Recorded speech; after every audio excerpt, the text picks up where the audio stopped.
Hello, hello, welcome, or should I say ho, ho, ho, Christmas cousins. I'm Cousin Chad. Welcome to the Christmas Cousins podcast. For those of you new to the show, it's a podcast generally about a journey I take my cousin Seth on. We go through the holidays, the seasons. I teach him. We learn so much, and basically we assign fun things for him to do. Well, at least fun for us. It may not always be fun for him. Often it's not, and those are sometimes the best episodes. But in his stead today, we have an amazing guest and, of course, someone filling in Seth's large co-host shoes. And there are like size 14, I think. It's wild. He's got clown feet. We have Christmas cousin Lee, the king of all superfans. Welcome, Lee. Thank you for joining us today. I have the only feet big enough to match Seth's. That's right. Literally, actually. Yes. And with us today, an esteemed author, podcaster, and I believe this is your third time on the show. Most people after one, they block us, which this is really great. So everybody welcome Brian Earl. Thank you. One of the OG Christmas podcasters. I'm very excited always to have you on. Well, thanks for having me. Happy to be here. Oh, it's our pleasure. Now, Brian, we're going to discuss a few things. I want to get into what excited you originally about Christmas, kind of your origin story. Mm-hmm. I want to get into a little bit of your podcast, of course, review that for everybody, because I know your new season is getting going right now. This is your season. We're going to discuss your book a little bit, and also a little bit of the psychology of Christmas, and then hear what's next for you. And generally, when you're plugging a book on this show with our 47 million listeners, if each of them just buy one or two books, I know what's next. It's a private jet and another book deal. So that's what's coming, Brian. But yeah, exactly right. Well, we'd have to, really quantify to make sure those 47 million people are, not just fabricated, which rumor has it they might be, but I don't know, Brian. So let's get into this, because you host, obviously, the Christmas Past podcast, and this has been one of the earlier ones. I know when you first started, it was because you couldn't find one. You had to create it yourself, essentially. Is that correct? Yeah. So I was listening to a lot of NPR style podcasts.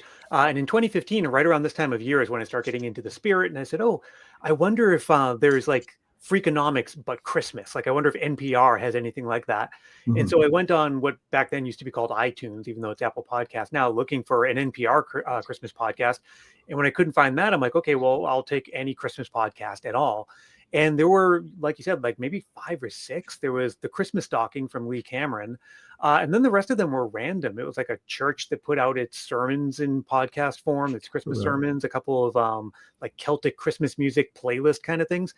And so I never really started out to start a podcast. I was just looking for one. And when I didn't find it, I said, I need a new hobby. Maybe I'll try doing that myself.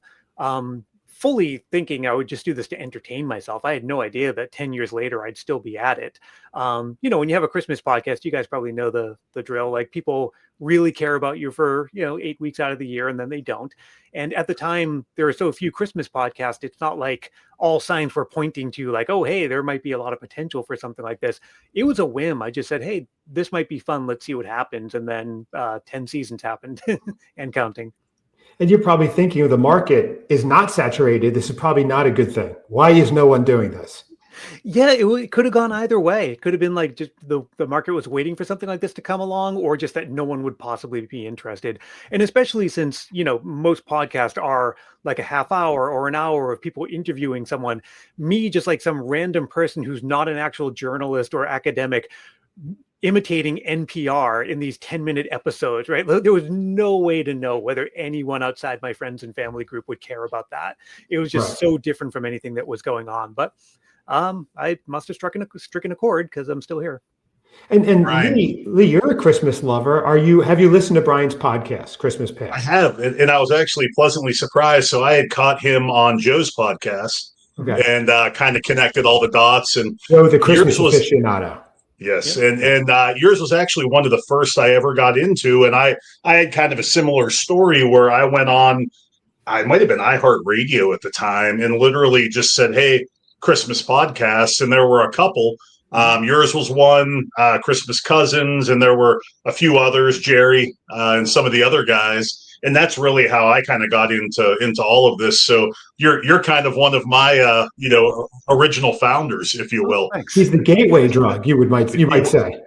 He was. And the cool thing with his stuff was always, it wasn't just the latest movie or kind of the modern stuff. There's some really look backs into Christmas origin. Why why is Christmas on the 25th? Things like that. And it was kind of a unique view, and exciting to listen to.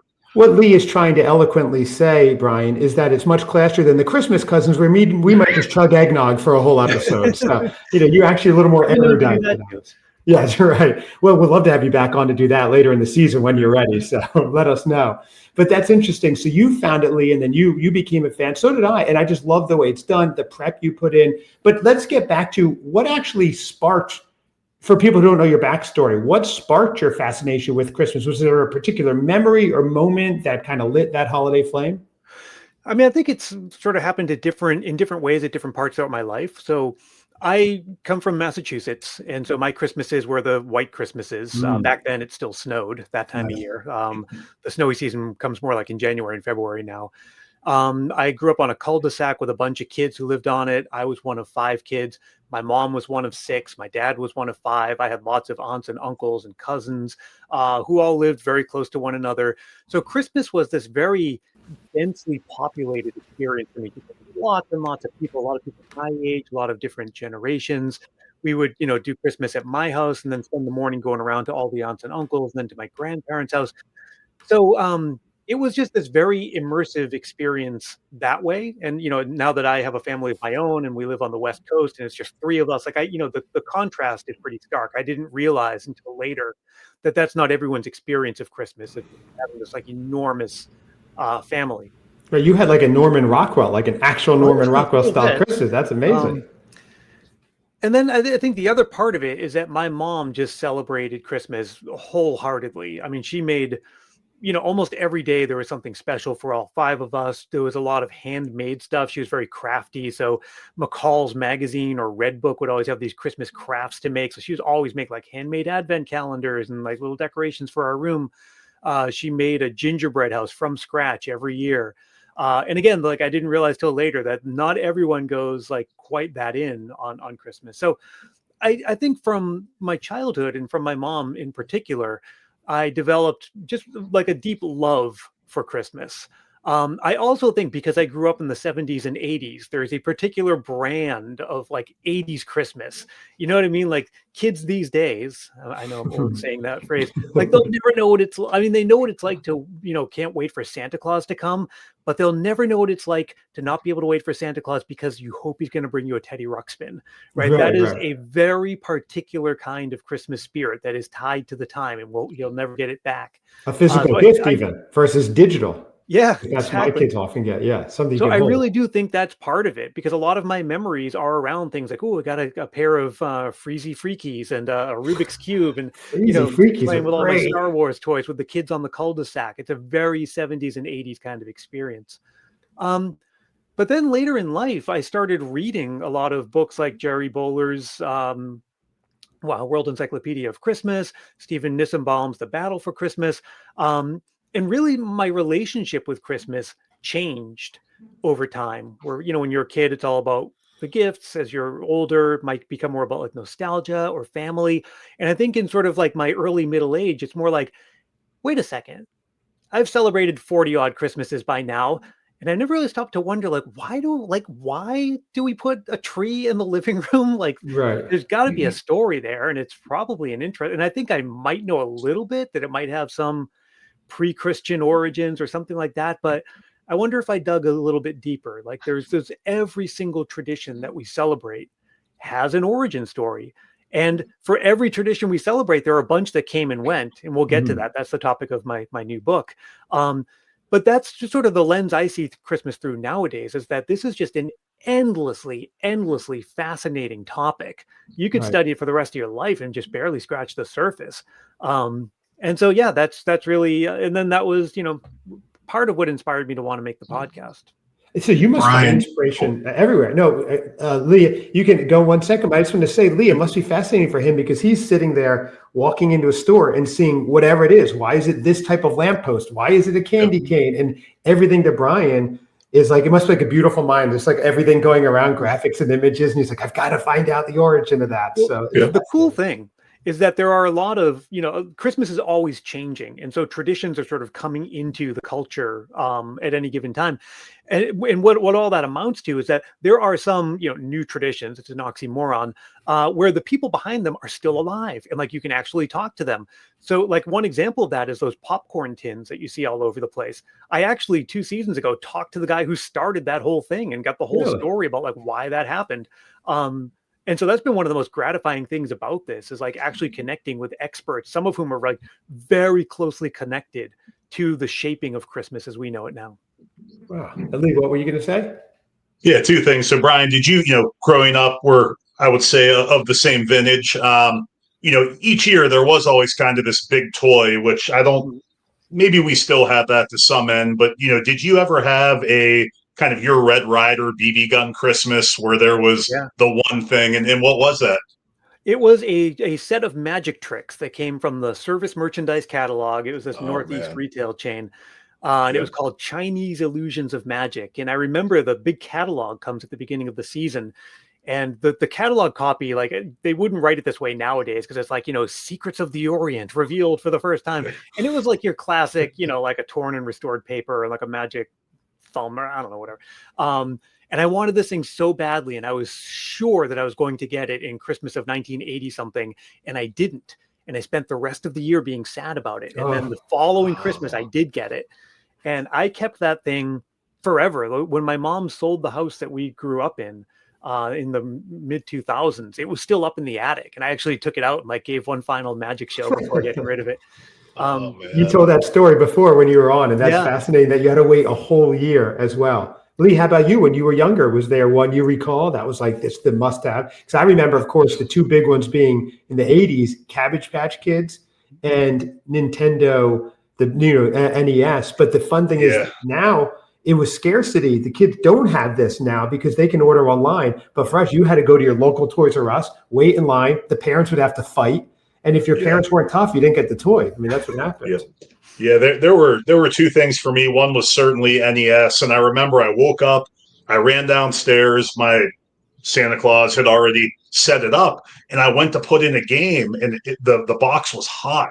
And Oh, come to find out, my parents and my grandfather had played all night long. no way. That's hilarious. So always kind of a cool story. And then the second one, and this wasn't a big toy in a national sense, but I had gotten a remote control tractor trailer, which was kind of one of those toys back then that just weren't really around. You couldn't go on Amazon and find anything. And my dad had tracked down this. It was actually I think it was Alan Kowicki, who was a NASCAR driver, and it was his hauler that they hauled the race cars around in, and that showed up. And it was one of those things that I didn't even know existed. And I got it. I was like, I have a remote control tractor trailer, which just nobody had. None of my friends had it, and it was just kind of the coolest toy. And now you have the real life versions, Lee. So no point in growing up. Just grow better. That's it. So, but Brian, you start the podcast, right? You love Christmas. You're curious about all this, and your natural curiosity leads you to starting this. So, and it's obviously just a labor of love at the beginning because you don't know if anyone will listen. But do you remember the first time you realized that the show is actually resonating with people in a real way? Like, wow, this is something special kind of moment? I think it actually happened sort of in the first season where I was lucky enough to get a little bit of coverage in the media, which is something I just never would have expected. I was in the Financial Times in my first season. So that got me thinking, okay, like this must be, I might be onto something. Right. But then it was really the second season where as the season was approaching, I was getting emails from people who listened last season saying, I'm looking forward to the new one. Right. And it's also very validating, but it's also that it's just this nice connection. Podcasting can be kind of lonely. Like I make this stuff in my office and I send it out into the world, and it's like, how else? How do I know like whether it's landing with people? How do I know what people like or dislike unless they communicate with me somehow? Right. So yeah, it's just that's probably been the most gratifying thing about it over the years. It's just all the connections that I've been able to make with people. I hear from a lot of the same people year after year. This year, I even heard from someone who said, my kid spent like the second half of his childhood listening to your podcast, and this is going to be the first year where he went away to college. And one of the ways we're planning to stay connected throughout the Christmas season is listening to your podcast. And it's Yes. just like stuff like that. It's just like, I don't know whether to like cry or it's so like, oh my gosh, like me and my silly little, middle-aged hobby is like having that kind of effect on people. It really, keeps me going. That is so cool. I heard you say that on Joe, the Christmas Yeah. aficionado show. I was listening, and that's fascinating, especially that they're going to be connecting through you, talking into a vacuum, alone in your room. I mean, it's really, that's very rewarding because you don't get the feedback. We're not in front of a live audience. Although, often we have a live studio audience, of course, Lee. We know that. I mean, everybody can hear them right now. Yes. But Usually in a stadium with a green screen. that's right. Now, speaking of the Christmas aficionado, Brian, I'd be remiss if I didn't ask, whenever I'm on his show or talking to him, I'm always fascinated by his perfect hair. Were you able to get past that? I mean, there's not one strand out of place. He does it's really have amazing. Wonderful hair, yeah. A Christmas miracle, that hair. That's what most people wish for, our ages, I believe. But let's get back into it. So you all of a sudden you start having where the podcast is getting bigger. How do you decide on which topics you're going to do each year? Especially it's going to get tougher and tougher as you run through them 10 years in. That's the thing. I mean, the tagline for my show used to be the fascinating stories behind our favorite Christmas traditions. And it's like, well, sooner or later, you're going to run out of favorite Christmas traditions. And then what do? Then the tagline became the fascinating stories behind our favorite holidays traditions. So not the holiday traditions themselves. But you're right. Like at a certain point, you've covered Rudolph and Frosty. And unfortunately, there are many common traditions for which there really isn't a big story to tell. Like stockings, there's not really like a story there. There's like some basic facts, like why we do it, but there's not enough to make an episode around. Or even like Frosty the Snowman, like there's no big, like with Rudolph, there's like a whole story about how that thing came to be. But Frosty, it's like, no, someone just wrote the song and that was that. Right. So I have a backlog, I'm not close to running out yet. And one of the ways that I've also just kept myself interested is mix in those backstories with other kinds of things. So back in 2019, I did what, as far as I can tell, is the first ever Christmas true crime miniseries that was part of the podcast. This year, I'm taking a completely different approach. You guys are actually among the first to know this. I'm not doing news. I like it. Chad. It's my 10th season, and I'm celebrating the book, and I just kind of needed to take a break and do something a little bit different. So it's the same vibe, just a different delivery mechanism for it. We're telling true stories from Christmas history rather than the stories behind why we do certain Christmas traditions. Wow. Okay. So you've heard it here first, folks. That's breaking news. What's going to happen in season 10. Very exciting. So it's going to be a little bit of a departure and it'll be true stories. So, and you do all the research yourself, correct? Oh, yeah. Wow. Lee, we have a whole team of researchers. We don't have to do anything ourselves. We don't get our hands dirty. We just show up. Yeah, really. And the interns hand us things. We give them college credits. It's amazing.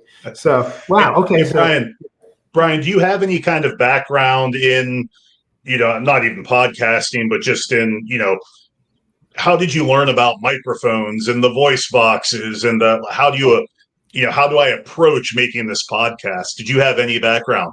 Not at all. And so that was like one of the big barriers when I decided to make the podcast, especially since all I knew is like the vibe I was going for. I wanted it to sound like NPR. And I'm like, okay, well, I'm not a journalist. I'm not an academic. I don't own a microphone. Like, all the chips were stacked against me. I actually got some early help from Lee Cameron from the Christmas Stocking. I reached out to him. I was like, I'm thinking of starting a podcast. And he gave me some advice. I also reached out to another podcaster. I won't name her. She's a very famous, like, household name podcaster who was just getting started at the time. And I liked the way that her voice sounded. And I was like, and it was like an NPR style sound. I'm like, how do you do that? And she's like, the secret is like you get very close to the mic and you speak. So if you listen to the first 3 seasons of my podcast, I'm talking like that. Like I cringe when I listen to it. And I have to nowadays, because what I've been doing like recently is taking some of my old episodes and making them into like little video clips that I can share on TikTok or whatever. And so I'm listening to myself being like, oh my God, I can't believe that's me, because it just sounds so like someone who's like just figuring out what he's doing. But no, I figured it all out. And in fact, I'm still figuring it out. One of the side effects of being so close to the mic is that you would hear every breath. Like I'd be and it wasn't until like season 4 or 5 that I got this like plugin. It's like Waves Deep Breath for anyone who cares, that actually will take out your breaths, or you can like minimize them to your preference. Little things like that I'm still figuring this stuff out. Wow, I didn't know that. See, I, as a true professional, I just hold my breath the entire time I'm on air. So this is good to know. Okay, because it's hard. Some of the longer episodes, especially. Oh, that's cool. That's interesting. So it took you a long time just to get your feet going because you didn't have that kind of background. Right. You were just in software or something, correct? Yeah. I'm just a Silicon Valley guy. I design software. That's what Do people at work know that you have this well-known podcast? Yeah. Yeah, interesting. So let's segue from that into the book, because you wrote a first book because you started getting, I know you've had like over 1 million unique listens or something like that. I know you hit a milestone, didn't you? That happened. Yeah. When did that happen? I think maybe in 2019 or 2020, Right. where I hit the million mark. And I don't know why that number like is significant, but it just felt like, okay, like it feels like I've crossed a threshold, right? Then I must be ready for like whatever is next. Right. And so then I said, well, I may as well think about what is next. And the career path seems to be right. You translate the success of the podcast into a book. And so, I reached out to a few agents, was lucky enough after like, I think my 5th or 6th try, that the person I found actually had some other Christmas books under his belt and said, yeah, I think we could make this work. And so that it was pretty short work, the first one, because it was basically the podcast or parts of the podcast in book form. At least the topics, right? Like the way that I write my scripts and the way that I weave in guest clips, like that doesn't translate to book very well. You have to sort of rewrite everything and rethink, what does this look like on the page with visuals and sidebars and stuff like that. But it was really very much just a translation or like a reimagining of that same content, like for audio and for book. Versus your new book is very visual. I've been able to flip through it and look. I mean, it's beautiful. You have all the old illustrations going. I mean, it's really something that you can leave out as a decoration, even if you're not going to read it, and just flip through and really enjoy it. I was super lucky. When I came up with the idea for this book, it was based on a couple other books that are like it, where it's kind of like short chapters with these like big, bold visuals. And I said, I have just the artist in mind for that. I don't know if everyone can see this. I don't know how much of my shot is. This framed photo behind me is from the same artist who illustrated my book. We can't see it. Plus, most of it's podcast, but we will put this on YouTube as well. So, yeah. Who was the artist? I've been working with her on various things for years. I'd like hired her to like make, framed art from my house and things for like when my son was born. Oh, wow. And so when I had the idea for this book, I'm picturing her artwork in it. But it took a little cajoling. It was just a combination of like luck and tenacity and timing that like all the stars aligned, and we were able to get 25 original full color illustrations from Dorothy to accompany the chapters of the book. Oh my gosh. Wow. And they're amazing. I mean, they really capture what you're looking for to give that kind of old time feel. So that's interesting. I didn't know. A lot of things you source from the New York Public Library. So inside there's a lot of different actual reprinting of classic or historical ones, but then you have Dorothy do a lot of the images, which is really cool. So, I mean, there's, Saturnalia, the Bacchanal that started it all. There's really cool. It gets deep into it and kind of goes into how Christmas became what we know of it today. So what out of the current book, was there something that you were like, this is my favorite story? Give a little tease for everybody. So our 47 million listeners buy a copy or two. Yeah, it's I don't know if there's one story. It's more like there, again, the topic is Christmas traditions that have come and gone. And you think modern Christmas, the version of it that we recognize with a tree and Santa and shopping at the store and all that, is really like a 19th century invention. Like it sort of started then, and it was for a number of reasons where you have a changing economy, the advent of mass transit, mass media. Like none of all that stuff could have happened without it. Then, of course, with like electricity, we have the Christmas lights. But so you think like Christmas is something that's been going on since the 4th century. And the Christmas we know is from the 19th century. In the middle is the stuff that like we never got to experience. Or another way to phrase that is like all the things that you think of when you think of Christmas account for only the last 10% of Christmases. The vast majority of Christmases throughout history, of course, didn't have Rudolph or lights or Santa Claus. And so it's easy enough to imagine Christmas must have been different in the past, but it's not so easy to imagine like how is it different? What were people doing or not doing? And the general theme is because this was basically a midwinter celebration. And the people who first started celebrating it said, oh, midwinter celebration, we know those, right? We know Saturnalia, we know, Yule, all of those things. Like, oh, it's one of those. It's a harvest feast where everyone just like gets wasted, gets drunk, right? Like starts misbehaving. That Christmas was very much like that. It was social inversion was a big theme. Sort of like this topsy-turvy.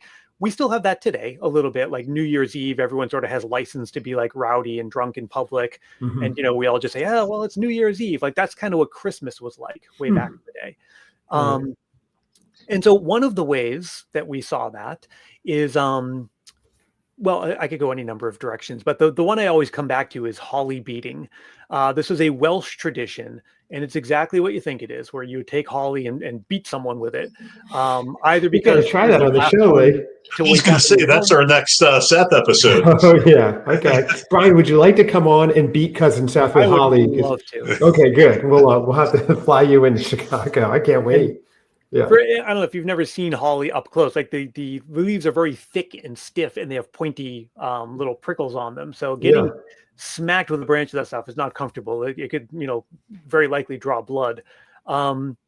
And that's really one of the quirky things about Christmas before the advent of mass media, where news didn't travel very far or very quickly. People didn't travel very far or very quickly. So Christmas traditions tend to be local. Right.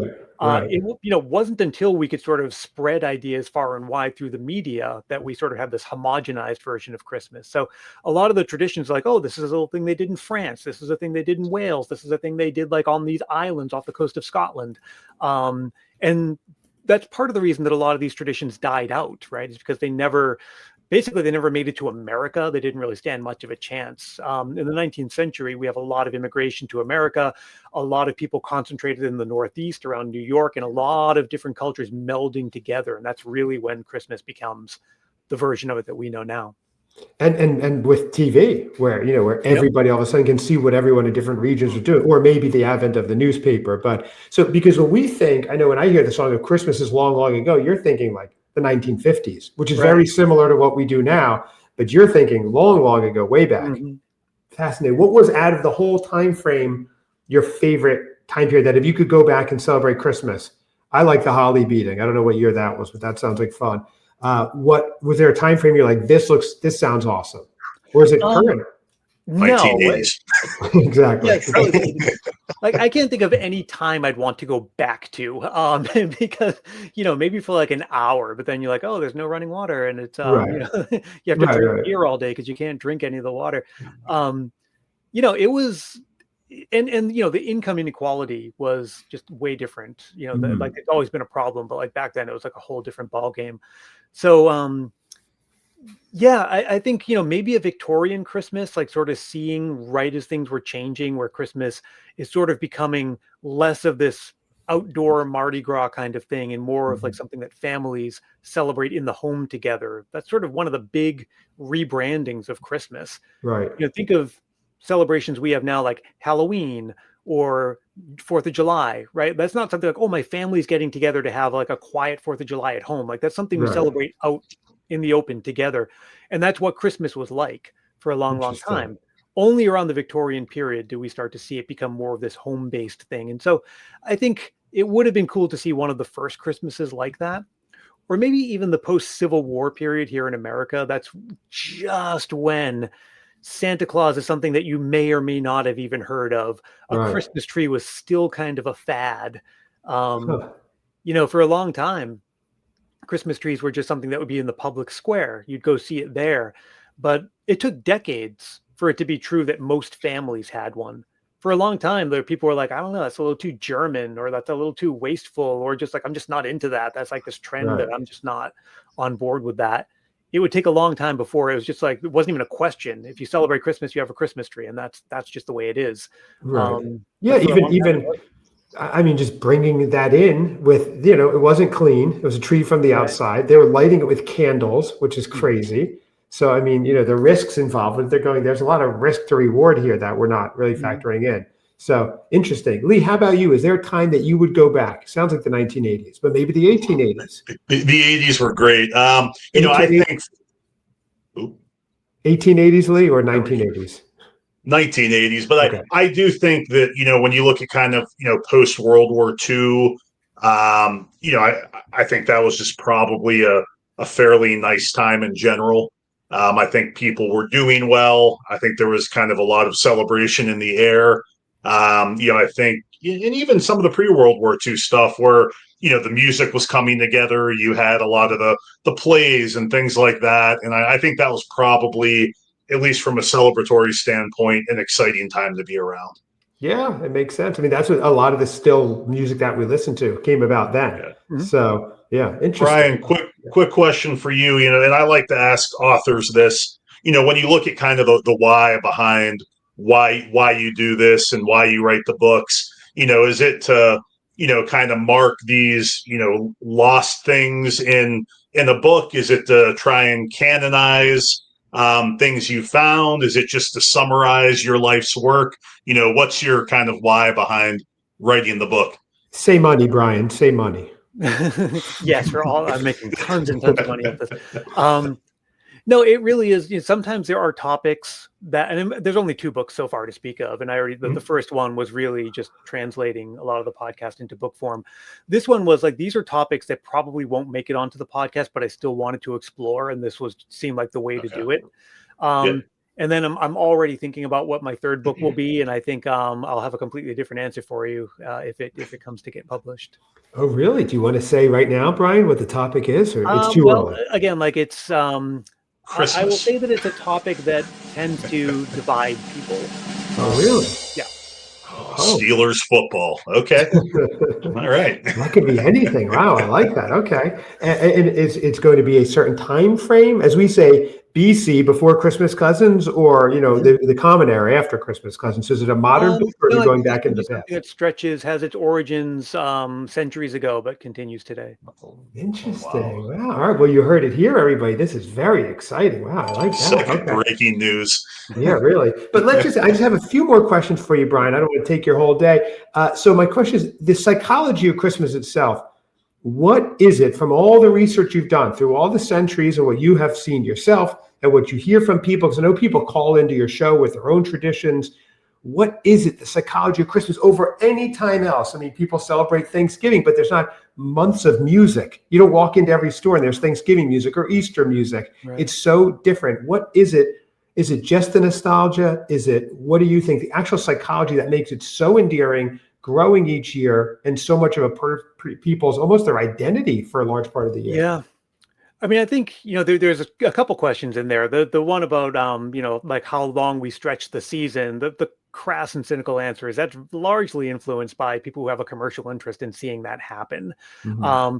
But, why does it engender so much feeling of just enchantment and all of that? And, I do think it's a mixture of things. It is the nostalgia.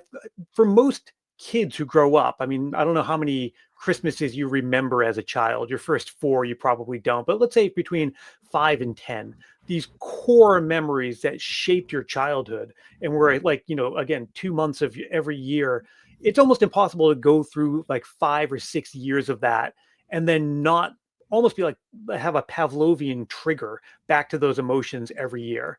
Mm-hmm. And especially since there are so many signifiers of it in the environment. Like you said, you go walk into a store, you're hearing Christmas music, all the lights. I mean, all of these things are triggers that bring you back to things that you remember. And even like, I noticed that as I grew up, and the C4 or C7, whatever, incandescent bulbs were replaced with the LEDs. And I just remember that would sort of like trigger half a warm feeling from me. It's like, yeah, okay, those are Christmas lights, but they're not real Christmas lights, are they? Right. Someone's nostalgia, a younger person, that may be their nostalgia, and that to them is it, right? And that's just how everything goes. By the way, I'll give a quick plug to my friends at True Tone Bulbs, who have sort of cracked the code of making the LED bulbs that actually look like the incandescent ones. I have a set that I put up every year, indistinguishable from the real thing. but they Love don't it. get. Brian plugging True Tone. I love it. All right. That's very nice. Yeah. To all of our millions of listeners, they're all oh, I just see their website's completely sold out, Brian, within a minute of mentioning it. Just crashed. I hope they cut there. Yeah, for sure. Use that coupon code Cousin Seth for a discount. So Brian, that's what you have found, and I see that too. It's amazing because it even just starts entering people's thoughts. For kids waiting for gifts, you could be late summer now, and you're like, that's an expensive one. I'm asking for that for Christmas, so it takes up a big part of the year. And like you experience, if you don't get it, you're like, I may have to wait another year for my gift. Oh my gosh, that's crazy. Fascinating. Okay, so Brian, yeah. Brian, what's the family think of all this? Your partner, kid, are they Christmas lovers, or are they? The funny thing is, my son, at least now, he'll be 5 next month, seems to like Halloween more than Christmas. So we'll see where that goes. The other thing is, because his birthday is so close to Christmas, that he gets deluged with gifts like all in this sort of 1.5 month period. So I'm not even sure he really draws the distinction between the two. So maybe it'll change as he gets older and understands things more. My wife is actually from a smaller family, and we began this conversation with me saying, like, I didn't realize till I was older that not everyone goes as all in on Christmas. And she's an example of that. Her family, they celebrated it, sure, but like didn't make this huge deal out of it. And so she sees anything, like even putting up a tree is kind of like going bonkers for Christmas for her, because her family would just put up a little tabletop tree and they would just take it out on Christmas Eve, right? Really? Where is she from? Yeah. Same part of the country or a different part? Long Island, and I grew up in New York. Right. Okay. Interesting. So yeah, she just looks at it from a totally different perspective. Like she likes it just fine. But for someone like me who really likes it, she sort of sees it as overboard. Wow, Lee, you know how that goes. You're a December baby, correct? No, I'm August. Yeah. August, close enough. For some reason, I thought you were December. Maybe, that was Joe's in November. I was born in December 8th, but my daughter is born the day after Christmas. So we do Christmas, we do Hanukkah and her birthday. So talk about deluge. We run out of things together, and then the rest of the year, she's like, hey, can I get a gift or something? It's been a long time. So it all happens at once. So Brian, as we're getting towards the end, what's next on the agenda? I know you teased your book, which is great. I know you plugged your True Tone, which I love. I love a good plug. No, I'm kidding. Do you have them there? No, I'm just going to plug something else. My friend Alonzo's book, Have Yourself a Movie Little Christmas. Yes, we had him on. We had him on to discuss it recently. He was on, friend of the show. He's been on several times. So we discussed his new book. I got a copy. It's fabulous. So I like that. Lee, he is plugging everything right now. He just put on a Nike baseball cap. He's now wearing Nike and drinking a Red Bull. This is like a NASCAR. I love it, Brian. So what is next? Christmas past a Red Bull production. Exactly. That's right. He's just going to jump out of an airplane and podcast. What is next? When does the podcast, the new season, it didn't start yet, correct? No, I do what I call a preseason that begins on October 31st on Halloween. Okay. I read a Christmas ghost story from my friends at Biblioasis Publishing. So another plug. I have all their little They publish classic ghost stories that are illustrated by this famous cartoonist. I've, for the last several seasons, been kicking off the preseason by sharing one of those on Halloween. I do weekly between that and Thanksgiving. That's when I tend to do like my author interview episodes. And then between Thanksgiving and Christmas is what I call the main season. Those are all the ones that the scripted episodes that I've been writing throughout the year. Are those weekly at that point or more? Those are Monday, Wednesday, and Friday between Thanksgiving. 3 times a week. Yep. Wow, excellent. Okay. I love the episode you did on Christmas creep. I found that fascinating because it seems like it's a new thing, but it wasn't that new. It's been going on for 100 years or so. Makes sense. Really. Yeah, I think it's every year there's some new thing that sort of makes people think it's coming earlier. And there might be parts of it, like I think the latest is all of the inflatables showing up in the home improvement stores in August. But no, like we've been talking about Christmas in October since like the Victorian times. It's not new. Right. The whole campaign, I believe you're talking about, was give the workers a break, shop early. Yeah. So it's not just so much at a time, which is interesting. So, and other than the podcast, any other big Christmas plans? It could be something fun, personal or professional or podcast related. My gosh, that's a good question. I always love when people ask me questions I don't get from other people. No, we're going back to Massachusetts this year, which we don't do every year. So, Okay. again, I'm from a large family. Most of them are still in Massachusetts. So we are planning a Massachusetts Christmas. Oh, fun. What part of Massachusetts if people want to come see you in person? Yeah, you can all come to my mom's house in Okay. East Weymouth, Massachusetts. It's Okay. just south of Boston. You hear that, Lee? Road trip. I like this idea. I'm headed there next week, actually. Are you? So yeah, Oh, well, do you want to Awesome. say hi to Mama Earl? And I will. okay, she'll be Brian. Let her know cousin Lee is on the way. All right. So that's going to be amazing. Awesome. Well, Brian, thank you so much. I appreciate your time. I have the book. I'm really looking forward to reading it, which will start right after Halloween for me. But I flipped through. I love the pictures. I love that they're, different chapters broken up. So you don't have to sit and read it all at once. You can kind of sit there with a cup of coffee or something. And everybody, please check out Brian's podcast, which is Christmas Past. I'm a huge fan. And his new book of Christmases Long, Long Ago. And as new episodes will be starting right around Halloween, weekly through November, and then 3 times a week in the holiday season. So that's very exciting. You'll certainly get your fill of Christmas right there. So Brian, thank you so much. We love having you on. We really appreciate this. Thank you very much for having me on. And Lee, we can't wait to have Brian back for the Holly beating episode where we're going to beat Cousin Seth with Holly. It's going to be really old fashioned. Yeah. Gonna beat them down with some old fashioned Christmas. Yes, I love it. Well, thank you, everybody, and check us out, Christmas Cousins Pod at gmail.com or Christmas Cousins Pod on Instagram, Facebook, blah, blah, blah. If you're listening, you know where to find us. Thank you, everybody. Thank you, guys.